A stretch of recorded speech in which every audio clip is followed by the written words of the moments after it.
¿Cuándo fue la última vez que jugaste o crees que el juego es solamente para los niños? En Confama creemos que no, que todo el tiempo vivimos jugando y por eso queremos darte la bienvenida a este espacio donde vamos a hablar el juego como un asunto humano que trasciende todas las edades, y para eso estamos en compañía de Pipe Willis, nuestro responsable de viajes y recreación, a quien le damos la bienvenida. Pipe, muchísimas gracias por estar aquí, es un placer compartir este espacio contigo. Pues muy buena conversación, un muy buen espacio y que sea una buena excusa para que hagamos reflexiones, yo creo que importantes alrededor de la importancia de jugar. ¿Y cuál es la importancia de jugar? Porque digamos que no es un asunto del que permanentemente hablemos, pareciera que solamente es un asunto de niños, es exclusivo del mundo infantil y que de adultos se nos olvida un poquito, pues que también tiene una importancia para nosotros, o por lo menos es la base de la que partimos aquí.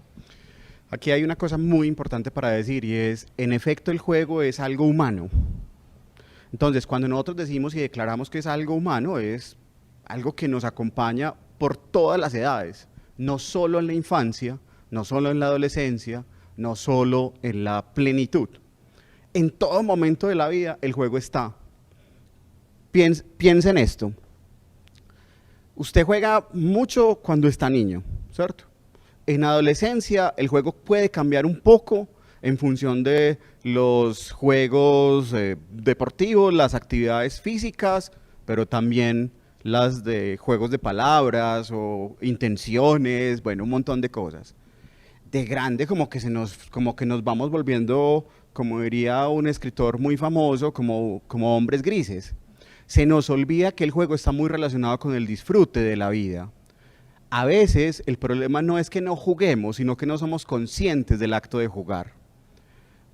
Piensen los abuelos, por ejemplo, o en esa categoría de los plenarios, como decimos nosotros y como nos gusta llamarlo. No hay nada más juguetón que un abuelo. Vuélvelo a juntar con un nieto y ahí hay una cosa, una combinación maravillosa, no necesariamente con un nieto, con un niño. Empiezan a jugar, el uno a contar historias, que también son formas de juego, la imaginación como una herramienta grandísima para poder jugar. Pero también está el poder volver a estructurar cosas donde el conocimiento no necesariamente lo tiene el que tiene más edad. Los niños a veces nos enseñan más de lo que nosotros creemos. ¿Pero por qué pasa eso? Porque dejamos de jugar, dejamos de ser conscientes de jugar.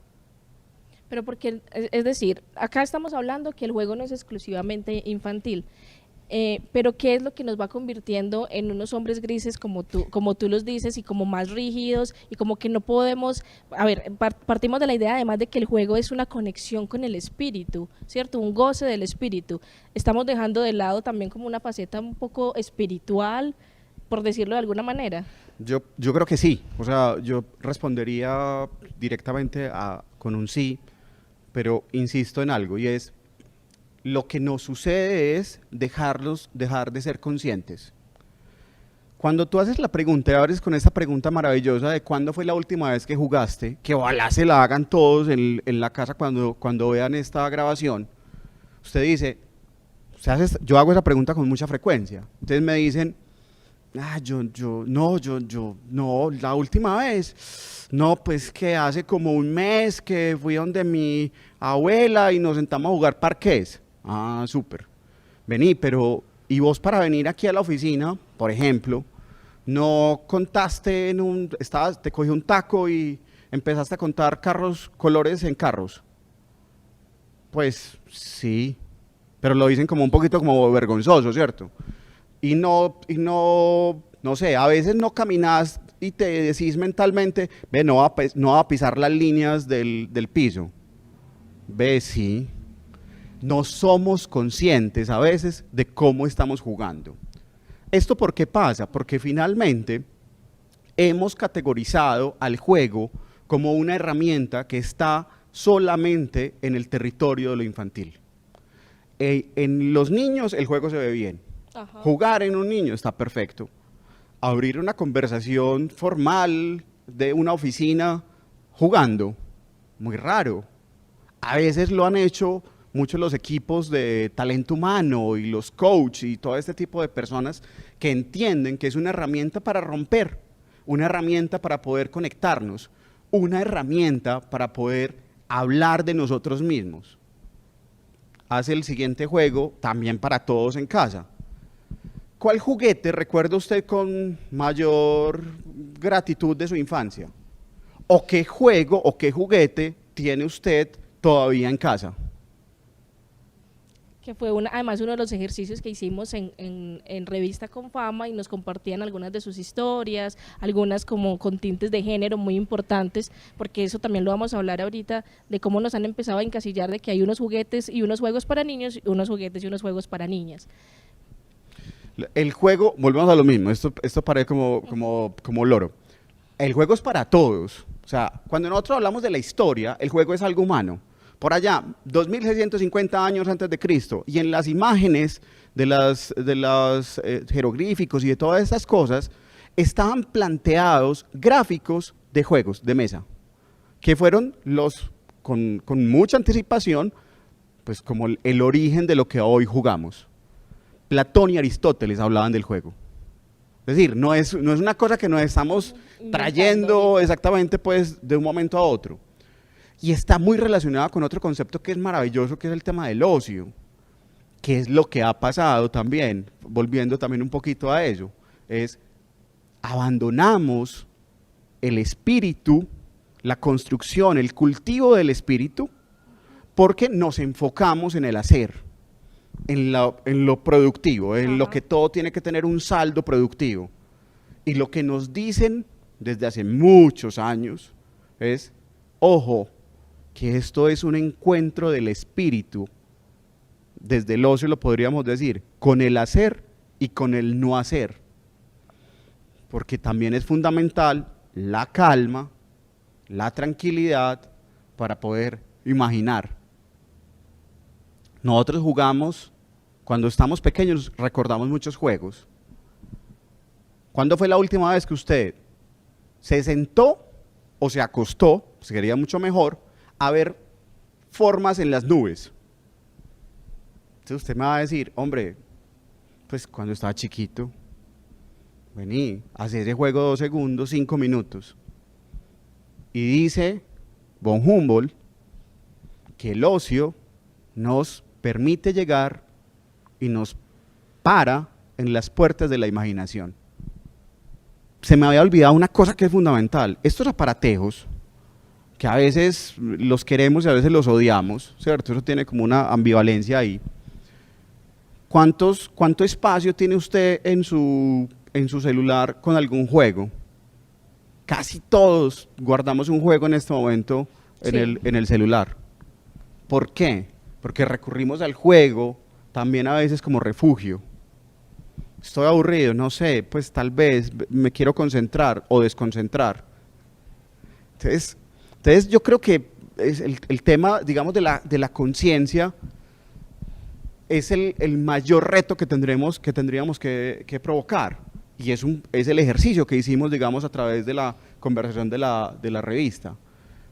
Hágase la pregunta, plantéese por qué dejó de jugar, plantee por qué dejó su niño interior un poco como olvidado en el rincón.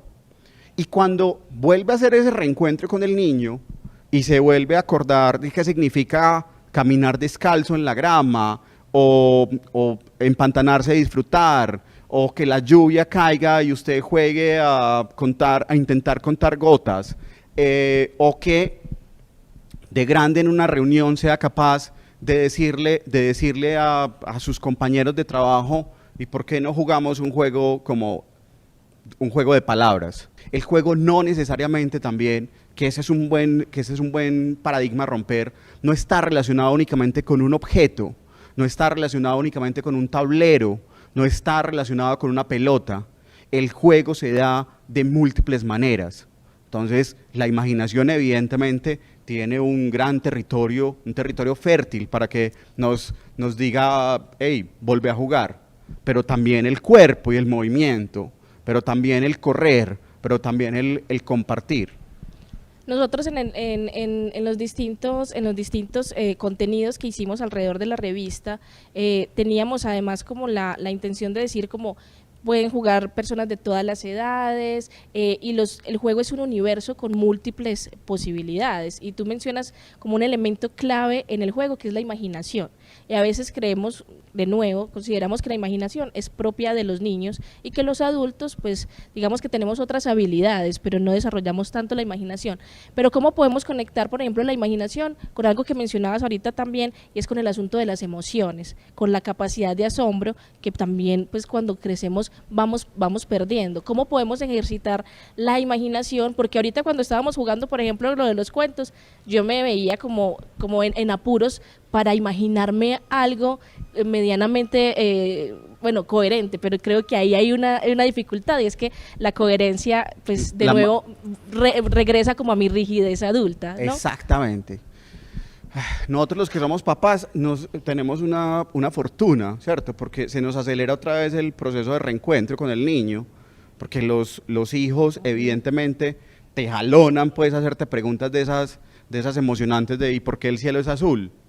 No sé, pero busquemos, a lo mejor como dijo Carl Sagan alguna vez en una entrevista, a lo mejor, yo no sé, busquemos que a lo mejor vas a ser el primer hombre o la primera persona sobre la Tierra que va a descubrir por qué.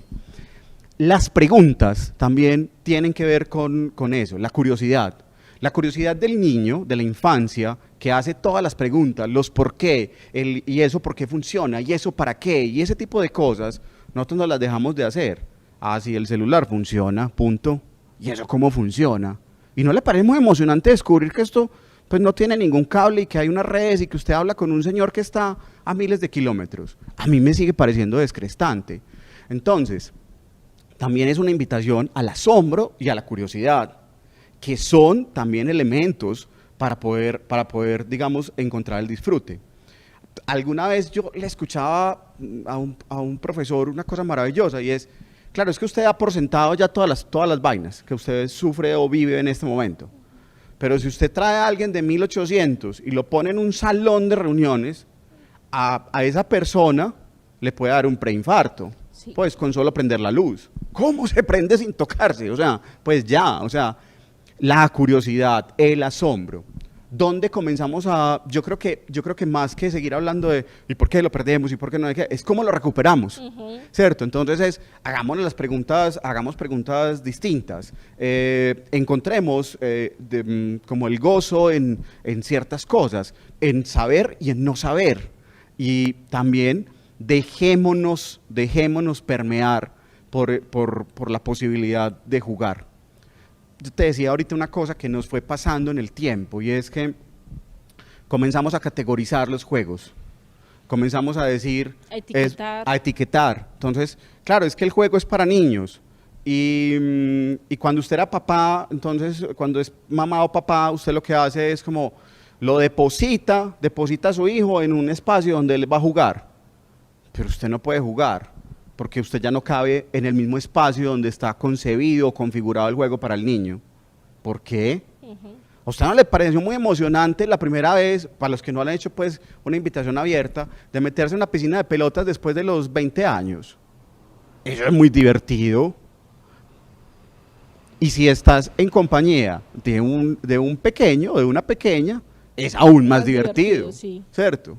Entonces, yo creo que es eso, es recordar cómo somos capaces de imaginarnos, cómo somos capaces de asombrarnos y no dar por sentado todo. Pero entonces eso es muy fácil, y tú lo decías ahorita, es muy fácil para los que somos papás, es muy fácil para los que tenemos niños cercanos, porque nos recuerdan el goce del juego, porque para ellos es mucho más evidente. Pero los que no son papás, los que no tienen niños cercanos, ¿cómo pueden recuperar la conciencia del juego? Porque además ahorita mencionabas cosas que damos también por sentados, que es si miramos hacia el cielo y empezamos a observar las formas de las nubes, no sabemos que estamos jugando. O no somos conscientes de que estamos jugando. Entonces, ¿cómo ponerle, o es importante ponerle la etiqueta de juego a cosas que permanentemente nos permiten el disfrute y cuando no somos cercanos, sobre todo a los niños?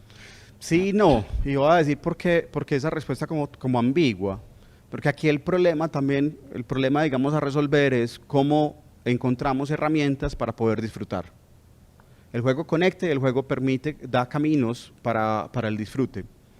El problema no es si tenés evidentemente hijos o no, ¿cierto?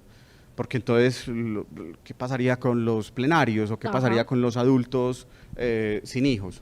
Pero usted también hace la misma conversación con un adulto sin hijos que en este momento, por ejemplo, tiene una mascota y él dice, es que todos los días el perro o el gato juego con él. Jugaste, perfecto. La provocación que nosotros tenemos que, yo creo que generarnos a nosotros mismos es, venga, ¿y cómo más? ¿Cierto? Y tampoco volvemos al tema, por ejemplo, del tema de los videojuegos. ¿Cuántos adultos en este momento pueden estar pensando o haciendo un plan de fin de semana donde dicen, hey, vamos a jugar Play, pues, vamos a jugar FIFA, pues, el famoso tema de fútbol en video? Perfecto, buenísimo. O sea, pues, obviamente, todo en su justa medida, como dirían por ahí. Pero el asunto, digamos, también de los videojuegos, son formas también de jugar, que también a uno a veces como que dice, no, es que el juego, pues, y como que sacamos el capítulo de los videojuegos y de las pantallas y nos da como temor. No, esto también funciona y eso también ayuda. Bueno, yo creo que estás mencionando dos temas muy importantes y que también los abordamos en la revista, y es primero como que el juego también tiene que ver con otras especies. Sí, los animales también juegan, y tenemos la historia, por ejemplo, de una familia multiespecie que le apuesta al juego de forma consciente. Salen, juegan con los perros y el perro también saca su humano a jugar, ¿cierto? Le permite volverse a conectar de forma más consciente con su aspecto más lúdico. Y por otra parte mencionas lo de los videojuegos. Solemos tenerle mucho temor a los videojuegos y en general a las pantallas, aunque vivamos pendientes de una pantalla, ¿cierto? Pero primero, ¿cuál es ese tabú alrededor de los videojuegos y cómo podemos manejarlos para ver en ellos como también unas posibilidades, un universo amplio donde podemos conectarnos con ese goce del que estamos hablando? El problema del videojuego es el problema de otros temas. A veces son los excesos, ¿cierto? El problema realmente no es un concepto o un producto o un servicio, pues en ese sentido. Al final son los excesos. O sea, ¿usted por qué le da miedo las pantallas a veces a nosotros los papás, sobre todo? Porque no sabemos ni siquiera qué es lo que están pasando en las pantallas, en la interacción con los hijos. Entonces, como desconocemos lo que desconocemos, lo bloqueamos. Pero el problema no es ese, el problema también es de regulación, es de conversación, es por qué no provoca una conversación con los hijos o con los adolescentes que se meten en las pantallas. ¿Qué es lo que están encontrando? ¿Para qué lo están construyendo? Hay una mujer maravillosa en una conferencia de esas de TED, pues de 15 a 20 minutos, que se llama Jane McGonigal, y plantea que el mundo sería mejor si jugáramos más videojuegos. Y tiene una estructura de discurso perfecta. Y lo que ella dice al final del día es, da herramientas, da posibilidades, genera habilidades del pensamiento, no le tenga miedo y jugamos más de lo que somos conscientes en las pantallas. Entonces, yo creo que es eso, es también la invitación a acérquese a entender qué es lo que está pasando. Evidentemente hay temas de filtros, de información, de clasificar a veces los contenidos y ese tipo de cosas en las pantallas, sobre todo digamos para los más pequeños, pero la invitación siempre es pregúntese por qué y para qué, ¿cierto? O sea, ¿y esto para qué me sirve? ¿Y por qué me funciona? Y a veces la respuesta es simplemente voy a jugar, me voy a divertir, no va a pasar nada más. Qué bueno que no pase nada más, qué bueno que solamente sea el disfrute. Bueno, porque justamente para allá iba, porque bueno, en la revista tenemos una historia de un joven al que le gustan mucho los videojuegos y en ese universo ha podido aprender idiomas, ha podido conocer de mitología, de otras culturas, y ahí es evidente que es una herramienta para el aprendizaje. Pero también hemos hablado que el juego no necesariamente tiene que servir para algo. Sí, que el juego puede servir simplemente para desconectarse, para disfrutar, para el ocio. Entonces, digamos que también es difícil para nosotros conectarnos con eso, conectarnos con lo no productivo. No hay nada más terrible que la frase de no sea ocioso, ¿cierto? Nosotros en Confama somos defensores pues yo digo que más que defensores, es como que estamos volviendo a provocar también la conversación alrededor del ocio. A usted le decía a la mamá no sea ocioso cuando lo veía quieto. pues, o el papá, pues, para no decir, pues, que estoy aquí categorizando. En mi caso era mi mamá. Y decía, no sea ocioso, pero finalmente a uno se le olvida que en el concepto original, el ocio era la confrontación del negotium, del negocio. Y comenzamos a tener, eso tiene una teoría también, y es, el Homo sapiens pasó al Homo faber, el hombre que fabrica, el hombre que piensa, el hombre que fabrica. Y luego por allá llegó un señor muy interesante, de apellido Huizinga, Johann Huizinga, y dice, el hombre es homo ludens, el hombre que juega, ¿cierto? Entonces, si eso nos lo están diciendo, también es como, hey, vení, ¿qué es lo que estás diciendo vos ahí? Vení, hagámosle caso, ¿cierto? Y es entender también, insisto, que no todo tiene un saldo productivo, no aparentemente. En las actividades de ocio más normales que uno puede tener está la contemplación. ¿Cuántos de ustedes, cuando, me incluyo yo ahí, cuando usted se sienta al frente, no sé, de una quebradita, puede ser la más pequeñita, el ruido del agua y ver caer el agua, y uno como que uno dice, ve, me fui, porque me concentré en ese ruido, porque me arrulló, porque me calmó, ver al infinito a veces perdido como en la mirada, ¡qué delicia! Nosotros tenemos en el equipo una cosa con la que molestamos mucho, y es que el gran filósofo, el oso Winnie the Pooh, dice que hay que estar ocupado haciendo nada. Ocupado haciendo nada. ¡Qué maravilla! ¿Cuándo fue la última vez que usted disfrutó del silencio, de la contemplación, del estar tranquilo con usted mismo?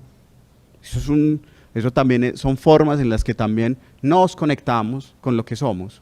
¿Qué es una meditación? Pues como en ese mundo que también está tan vigente alrededor del mindfulness y todo esto, son momentos donde yo conecto de nuevo con mi espíritu, con mi corazón, con mi mente, con mi cuerpo. Hay otra cosa que también que me parece importante ahorita, y volviendo un poco como a las etiquetas que mencionabas anteriormente, y ya no solamente con un asunto generacional, que ya nos queda claro que el juego es esencial en el ser humano y que nos acompaña a lo largo de toda nuestra vida, y es volver un poco al asunto de género, ¿sí? ¿En qué momento, por qué y cómo podemos vencer la barrera de género y que se considere que hay juegos para niños y niñas, que hay juguetes para niños y niñas? Nosotros tenemos también en la revista una historia titulada Divertirse no tiene género, donde una mamá le permite al niño interesarse por las cocinas, por las cocinitas, y digo permite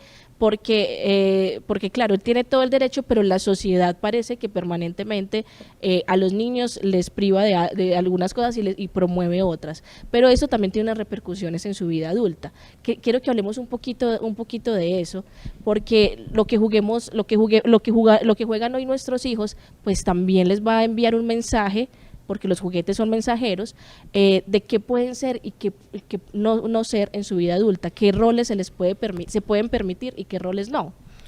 Te lo voy a responder con una historia, que también se vale.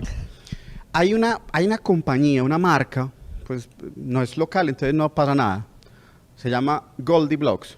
Goldie, B grande, L-O-X. Goldie Blox. Y esa vaina fue categorizada por allá yo creo que hace por ahí 6 o 7 años, como el mejor juguete del mundo ese año. ¿Qué será eso? Pues el mejor juguete del mundo, o sea, eso da curiosidad. El mejor juguete del mundo tiene una historia detrás. La historia es de una mujer que cuando estaba pequeña, cuando era niña, le gustaban los mecanismos y quería jugar con los carros, porque le gustaba eso, cómo se movía, cómo el engranaje, la cosa, pero es que los papás se preocuparon, es que esos juegos no son para niñas, juega más bien con muñecas y con esas cosas rosadas y moradas, pues, eso es mejor como para ti. Pero ella siguió jugando con carros en la medida que podía. Y luego creció, y cuando fue a decidir y a contar en su casa que iba a estudiar, dijo, yo quiero ser ingeniera. ¿Ingeniera? No, ¿por qué no estudias algo como para ti, como, pues, como de Para mujer. diseño gráfico, pues, publicista, pues, tal vez? Y ella estudió ingeniería. Y cuando terminó de estudiar ingeniería, decidió fundar una empresa de juguetes para niñas y niños que tuvieran mecanismos mezclados con la estética y con el rosado y con el morado. Y es un juego de ingeniería al final del día. Es un juego para armar, para tener engranajes, para jalar una cuerda y hacer que esto pase de aquí a allá. Y fue considerada la mejor juguetera ese año. Entonces, ¿por qué cuento esta historia? Porque nosotros tenemos el temor de las etiquetas. Y también un poco lo que yo mencionaba ahorita durante esta conversación. Yo no sé en qué momento comenzamos a decir, es que esto es para, el azul es para niños, el rosado es para niñas, ¿cierto? Entonces las etiquetas nos fueron como ganando. Que vemos también en sentido positivo, que cada vez estamos venciendo más esas barreras y que el problema no es jugar con muñecas o con carros. El problema no es ese, el problema es jugar. Entonces cada vez, y eso es también una invitación, yo creo que también que nos debería provocar para todos, es eso, el juguete no tiene género. O sea, esto como diría Maradona, la pelota no se mancha. Pues el juguete no se mancha, o sea, el juguete es para todos. El juguete es para niños y para niñas, es para quien lo quiera jugar. Y usted, cuando sea grande, no se le olvide eso. Para que cuando repita el ciclo, diga, es que esto es para niños, no, esto es para jugar. Pero también ahí es importante lo que decía ahorita de que el juguete es un mensajero. Porque si yo, por ejemplo, acá también es como otra historia, y es que mi hijastro de 7 años sabe manejar perfectamente, porque desde muy pequeño le regalaron carros, sabe cómo retroceder, sabe las direccionales, sabe todo el mecanismo de un auto. Y no porque sea niño, sino porque le han regalado carros desde muy pequeño. Cuando ya crecemos, sobre todo las mujeres que no hemos tenido carros o que no tuvimos carros en la infancia, digamos que tenemos cierta desventaja en términos de experiencia al volante.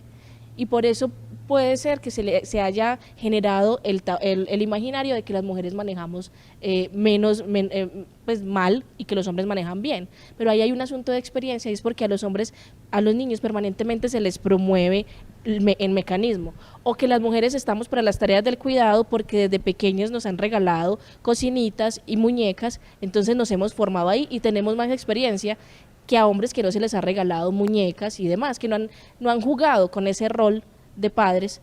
Entonces creo que ahí también es importante, claro, decir abiertamente que podemos jugar con lo que queramos, pero que también podemos intencionar los regalos que damos. Hay una estadística que es muy impactante relacionada con el mismo caso de Goldilocks, y es que solo el 14% en ese mismo año habían sido ingenieras en Estados Unidos, que es de donde proviene la inventora. Claro, y cuando tú revisas, lo que pasa es que estuvieron menos expuestas las mujeres a juegos de mecanismos que les despertara, digamos, el interés alrededor de esos temas. Entonces, yo creo que eso que tú dices es bien bonito, y es, piense también al momento de regalar, no sé, todos tenemos a alguien que hay que regalarle pues algo para la primera comunión, para el cumpleaños. Piense en eso, o sea, enfréntese a una vitrina de juguetes y diga, hombre, ¿y con qué puedo aquí a lo mejor poquito como hackear el sistema? Entonces regálele fichas, haga cosas, digamos, de creación, y no le dé miedo también decir, ve, este carro está muy lindo para regalarle a una niña, ¿qué nota eso? Pero es eso, tenemos que romper nosotros mismos los paradigmas culturales alrededor de eso. Pero eso es una buena invitación para todos. Claro, y es un dilema de todas maneras que se nos presenta a la hora de regalar. ¿Qué mensaje queremos enviar? ¿Cómo queremos enfrentarnos de pronto al sistema, pero también como de forma inteligente? Hay una amiga con la que yo me río mucho, porque cada vez que y es feminista, entonces cada vez que le dicen hay que llevar el juego para pues un juguete, regalar un juguete, ella hace provocación de frente y regala juegos que no necesariamente están asociados aparentemente al género, y son los juegos que más disfrutan habitualmente el regalado. Entonces yo creo que es eso, es romper como esas barreras imaginarias que nos hemos creado también alrededor de las categorías. Bueno, y ya que estamos invitando también como a hackear un poco el sistema, a ver el juguete como un mensajero, a salirnos un poco de las etiquetas, ¿qué otras invitaciones podemos hacer para que a partir de esta conversación la gente, las personas que nos están viendo puedan conectarse entonces también con su ser lúdico que no nos ha abandonado, pero que tenemos un poco olvidado? Pues yo creo que lo primero es volver a recordar con qué disfrutabas jugar. Yo creo que esa primera conexión debe ser un momento bonito. O sea, ves que yo jugaba mucho cuando estaba pequeño, pequeña, ¿ve? ¿Y por qué no volves a recuperar eso? Tenés otra vez un juguete guardado en tu casa, ¿y por qué no compras un juguete? ¿O por qué no bajas el tablero guardado del parqués y haces que en la próxima visita de tus amigos, ya que no tienes hijos, jueguen parqués o jueguen dominó o jueguen cartas? Ve, qué bueno, bacano eso. Pero también está la invitación para los papás. Los papás van perfectos en la vida hasta que los niños cumplen 3 años.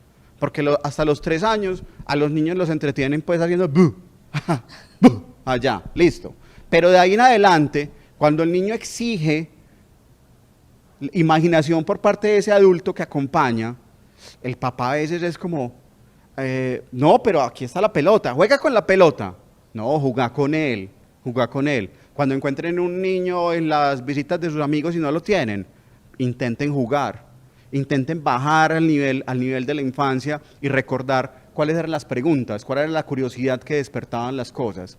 Los papás tenemos un reto fundamental en todo esto también, y es posiblemente volver a reaprender a jugar. Y eso es un mensaje poderosísimo. ¿Y eso cómo se hace? Pues no sé, pensá. O sea, además, pues voy a decir la palabra de moda, entonces lo googleás. ¿Cómo jugar adultos? Ah, entonces te van a decir, no, te van a decir otras cosas que no. Pero bueno, pero entonces vos llegas y devolvés, no, juegos con niños. Vení, ¿y qué pasa si jugás esto que jugamos a inventar palabras? ¿Y qué pasa si lo que provocas otra vez es jugar a no pisar la línea cuando camines en la calle? ¿Y qué pasa si es a inventar historias alrededor de lo que está en la casa? ¿Qué pasa si le pones voz al mueble del comedor? ¿Qué pasa si cada silla en la que cada uno de la casa se sienta tuviera una voz distinta? ¿Qué diría esa silla? Y a lo mejor el perro tiene una voz distinta. En mi casa los perros hablan imaginariamente. Y entonces son formas en las que nos provocamos, pero nos tenemos que exigir. Nos tenemos que exigir también en no nos quedemos en esa rigidez a veces que encontramos. Que también es más cómoda, ¿no? Que también es mucho más cómoda. Incomodémonos jugando, qué maravilla eso. Hay que entender que finalmente el juego no ocurre todo el tiempo. O sea, el juego tiene una cosa fantástica y es, yo tengo la libertad de escoger cuándo jugar. Y es una condición inherente al juego. Yo decido cuándo jugar. Un acto de libertad. El jugar es un acto de libertad. Entonces, libérese, vuelva a jugar, vuelva a recordar. Si hay que recordar a la infancia, recuerde la infancia, pero si hay que conectar también con ese otro que le puede provocar y que le puede ayudar a jugar, pues juegue. Todos tenemos una amiga, un amigo, un primo, una prima, que uno siempre dice, es que este es muy juguetón. Pues deje de contagiar, qué bueno. Acompañémonos bien. Acompañémonos bien. Bueno, y creo que con esta invitación de exijámonos jugar más, incomodémonos con el juego y repensemos nuestra forma de jugar, podemos despedirnos de esta conversación con Fama. Y también invitarlos a ver en los parques con Fama un escenario de juego por excelencia. Vayan, pueden ir con sus mascotas, pueden ir con toda su familia multiespecie, porque allí también pueden encontrar espacios y oportunidades para conectarnos con ese niño interior, con ese juego que no nos abandona, que solamente necesita de un poco más de nuestra conciencia. Felipe, muchísimas gracias por acompañarnos en este espacio. Pues a ti, que sea, mejor dicho, una conversación que motive preguntas, reflexiones y que nos ayude a todos a seguir jugando. De eso se trata. Muchísimas gracias.